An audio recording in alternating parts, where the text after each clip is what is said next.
Bonjour, nous nous retrouvons en ce lundi 4 mai pour finir le chapitre 19 de physique de tronc commun au sujet de la Lune. Nous avions traité un certain nombre de questions, les questions du début, jusqu'à la page 3 sur 5 où nous étions restés à la question 9. Nous allons maintenant pouvoir aborder en la partie 2, apprendre en schématisant la Lune. L'idée, c'est donc de faire un schéma simple, peut-être même un peu simpliste, dans lequel nous allons pouvoir représenter le Soleil et la Terre et indiquer clairement la partie de la Terre qui se trouve dans l'obscurité. Je vais donc représenter ici un disque qui représente le Soleil. Je vais avoir du mal à représenter les différents corps célestes à l'échelle. Je vais donc pouvoir représenter également la Terre, évidemment plus petite. Je peux peut-être préciser le centre de chacun de ces astres. Vous faites quand même tous la spécialité, donc vous savez que c'est important, notamment quand on veut faire des études mécaniques. Le centre de la Terre, et on me demande de figurer la partie de la Terre, très clairement, qui se trouve dans l'obscurité. Je vais donc colorier la partie qui est dans l'obscurité. C'est la partie qui se trouve donc à droite. Et je vais garder le même code couleur pour la Lune. Puisqu'on me demande dans la question 11 d'ajouter sur ce schéma la Lune et dans des positions particulières, puisque l'on veut que ce soit observable depuis la Terre, une phase de nouvelle Lune, de premier quartier, de pleine Lune et de dernier quartier. Je vais commencer par deux phases de la Lune qui sont particulièrement simples à étudier. Ce sont les phases de la Lune où elle se trouve exactement dans la même situation que depuis la Terre. Donc voilà ces deux positions. Je vais à chaque fois colorier la partie dans l'obscurité. Et je vais devoir à chaque fois imaginer un observateur qui se trouve depuis la Terre.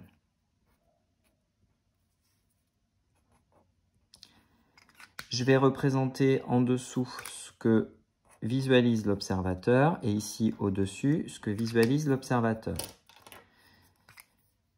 Ce que visualise l'observateur ici, c'est exactement la même chose. Si vous vous imaginez à la place de cet œil, vous voyez ce disque à moitié obscurci. Si vous imaginez maintenant ici, vous avez exactement la même chose qu'en haut, mais inversé puisque vous avez changé de sens. Donc c'est-à-dire que votre gauche était ici, votre droite ici. Maintenant votre gauche est ici, votre droite est ici. Donc vous allez avoir côté gauche la partie obscurcie et côté droit la partie claire. Vous allez ensuite avoir deux autres positions de la Lune qui sont intéressantes. Position qui se trouve ici et qui va donc être éclairée dans la partie gauche et obscurcie dans la partie droite. Et vous allez avoir une autre position de la Lune qui est ici, où vous allez avoir une partie éclairée côté gauche et une partie obscurcie côté droit. Je vous rappelle que le Soleil, la Terre et la Lune ne sont pas parfaitement alignés dans la hauteur, et par conséquent, cela génère la possibilité que les rayons du Soleil puissent parvenir jusque sur la Lune, même si entre les deux, il y a la Terre. Vous allez donc avoir ici deux nouvelles positions qui sont très simples. Donc si je prends en termes d'observation à schématiser, si je prends cet œil, il va avoir lui, même chose, je représente par la petite flèche qui est observé. Il faut évidemment préciser que ça c'est ce qui est observé. Dans ce cas-là, nous verrions la Lune comme étant un disque noir total. Et à l'inverse, dans ce cas-là, ce qui est observé, si je rajoute un observateur, c'est un disque de couleur lumineuse totale. J'ai donc ce que l'on appelle ici une pleine lune, ici une nouvelle lune, et puis il ne reste plus qu'à tracer le trait vertical qui me permet, grâce à la partie lumineuse, de décider s'il s'agit du premier ou du dernier quartier. Ici, si je trace une lettre passant par cette demi-lune, ça me donne dernier quartier.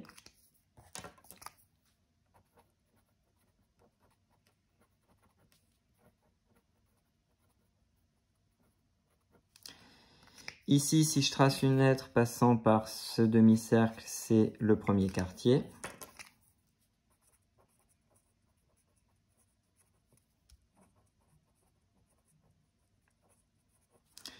Dans le sens logique des phases de la Lune, cela signifie que l'on se déplace au cours du temps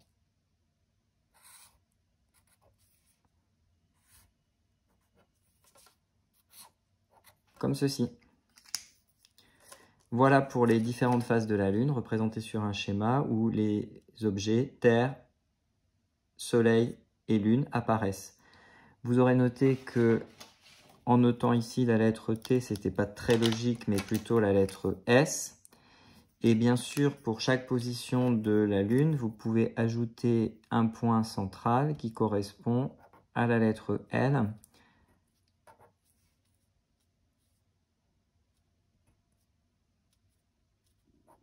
Voilà, pour terminer complètement ce schéma. Vous aviez ensuite un texte dans la partie grand 3, apprendre en allant sur la Lune, qui vous permettait de faire une petite analyse quantitative cette fois-ci. L'idée, c'est que l'on est allé installer en 69 un angle en miroir permettant de réfléchir un faisceau laser émis depuis la Terre. Et l'on obtient un delta T aller-retour qui vaut 2,56 secondes. Pour la question 12, on a delta T aller-retour.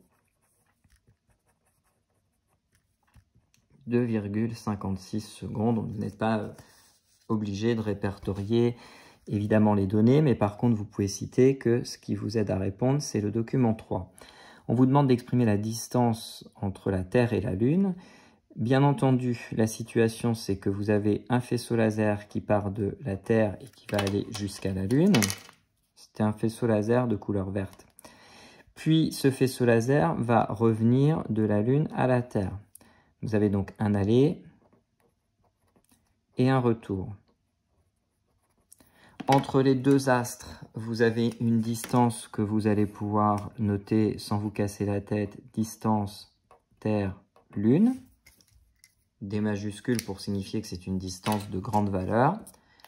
Et vous allez pouvoir fixer que la vitesse de la lumière dans le vide, en supposant qu'entre la Terre et la Lune ce soit du vide, ce qui est une hypothèse tout à fait acceptable, est égale à la distance Terre-Lune divisé par le temps d'un aller-retour. Si vous laissez votre formule comme ceci, il y a une erreur d'analyse qui vient du fait relativement simple à envisager que la durée correspond à un aller-retour. Donc ce n'est pas le temps pour parcourir une fois la distance Terre-Lune, mais pour la parcourir deux fois. Je vais donc multiplier ici par 2 cette distance pour bien avoir, et c'est ça la règle d'or quand on exprime une vitesse, la norme d'une vitesse pour vous qui faites spécialité, eh bien lorsqu'on exprime la valeur d'une vitesse, il faut bien toujours penser à prendre une distance divisée par le temps nécessaire pour parcourir cette distance. En ayant mis le 2 fois, c'est maintenant respecté. Vous cherchez la distance Terre-Lune. Cela vous donne C fois delta T aller-retour divisé par le 2 que nous avons introduit tout à l'heure. Vous devez connaître la valeur de la vitesse de la lumière dans le vide, 3,00 fois 10 puissance 8, multiplié par les 2,56 secondes dont on a parlé tout à l'heure, divisé par 2. On devrait trouver une valeur assez voisine de 3, un peu plus que 3 fois 10 puissance 8 mètres. Cela nous donne 3 fois 10 puissance 8 multiplié par 2,56 divisé par 2 et on trouve 3,84 fois 10 puissance 8 mètres.